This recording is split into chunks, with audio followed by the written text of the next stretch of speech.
waxaa magaalada Hamburg ee caasimadda labaad ee waddanka Jarmalka lagu soo gabagabeeyay tartan kubadda cagta kaasi oo lagu tartamayay bisha barakeysan ee Ramadaan. Tartankan oo ay ka soo qayb galeen inta badan dhalinyarada ku dhaqan magaalada Hamburg iyo nawaaxigeeda ayaa waxay ku tartamayeen ilaa iyo dhowr group. kadib waqtigii groupka oo laga soo baxay waxay dhalinyaradu kadana ku tartameen ciyaaraha knockout-ka iyadoo ugu dambeyntiina maanta laba koox ay ku tartameen ciyaartii kama dambaysta ahayd. tartankan oo ahaa mid aad u qurux badan oo ay soo qabanqaabiyeen qaar ka tirsan isla dhalinyarada ku dhaqan magaalada Hamburg kuwaas oo ehel isboorti u leh kubadda cagta.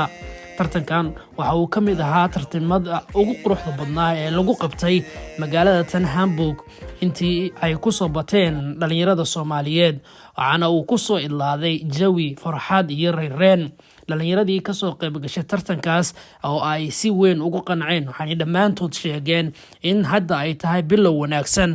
wixii hawaaga ka dambeeyana ay ku dadaali doonaan in magaalada Hamburg ee waddanka Jarmalka ay ku qaban doonaan tartamo kala duwan oo kubadda cagta ahi. kooxda kubadda cagta xaafadda Rottenburg Soft ayaa ugu dambeyntii tartankan ku guuleysatay kadib markii 5-4 ay kaga badiyeen kooxdii loo saadaalinayay tartankan ee wacdaraha ka dhigaysay kuwaas oo watay qaar ka tirsan xidigaha ugu wanaagsan magaalada tan Hamburg.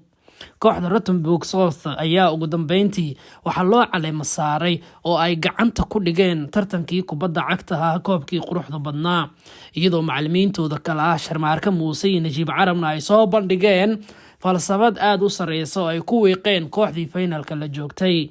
si kastaba ahaatee magaalada tan Hamburg ayaa sanadkan noqotay magaalada kaliya ee Soomaalida Jarmalka degani ay dhigtaan tartan kubadda cagta bisha barakeysan ee Ramadaan.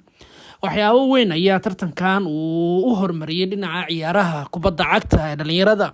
waxaana ay tahay in dhalinyaradu ay ku tartamaan tartan kubadda cagta bisha barakeysan ee Ramadaan iyadoo waqtiyadii dalka la joogay dhalinyaradu inta badan ay ciyaari jireen tartamo caynkan oo kala ah. marka loo eego Hamburg waxay kaga horeysaa ciyaaraha kubadda cagta dhammaan gobolada kale ee waddanka Jarmalka waxaana tartankan uu sidoo kale oo dhalinyaradu naftigooda ay soo qabanqaabiyeen uu yahay mid ka duwan tartamada inta badan ee Soomaalidu ay ku qabtaan waddankan Jarmalka. kooxda kubadda cagta ee Rottenburg waxay sidoo kale tartankan ku soo bandhigeen ciyaaro aad u wanaagsan maadaama hadda ay yihiin kooxda horyaalka ee magaalada tan Hamburg. hadallo kala duwan ayaa halkaa laga jeediyey waxaana inta badan ay ahaayeen hadalladaas kuwo dhalinyarada lagu bogaadinayo iyo inay ciyaaraha kubadda cagta horey u sii socdaan. marka aad joogto Jarmalka dhalinyarada inta badan waxaad eegaysaa inay yihiin ehel isboorti waxaana dhalinyaradu haddii kubadda cagta ay ku dadaalaan laga heli karaa dhalinyaro matali karta in ciyaaruhu ay kor u sii qaadaan. meelu baraf ka dhow dibadiyo qurbaa ku dilin naftee